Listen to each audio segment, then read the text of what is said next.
So today we're going to focus on the area of science, the work that we do at HSS, but also we've invited some outstanding speakers who have relationships with HSS, both from their science and also just personally in terms of their history and collaborations and assistance they've given our community.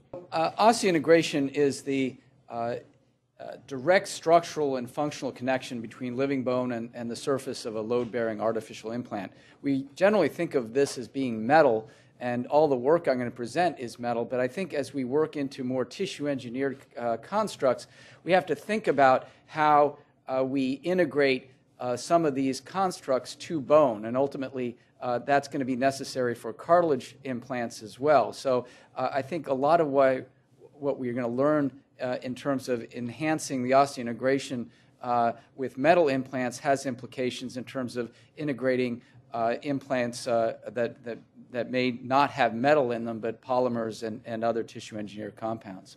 On this time of anniversaries and history, I try to go through briefly, give a little review of where we've been in this field. I paid attention to it for about 2 decades now, since my training in the early 1990s and then my own practice here.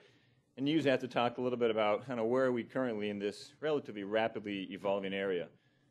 So this is what we see in our service. This is a common problem in sports medicine. You see knee injuries like this, and in this setting, we often have ligament injuries, an ACL tear, and we're pretty good at fixing this. Just an example of a patient I saw recently, 32 years out from ACL reconstruction.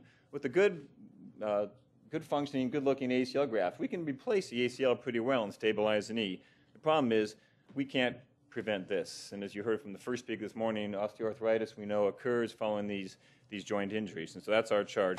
Osteoarthritis we consider a whole joint disease now. And you can see on the left the normal joint and the normal histology of the articular cartilage. When I first came into the field, we only knew about type 2 collagen and aggrecan as being the major components.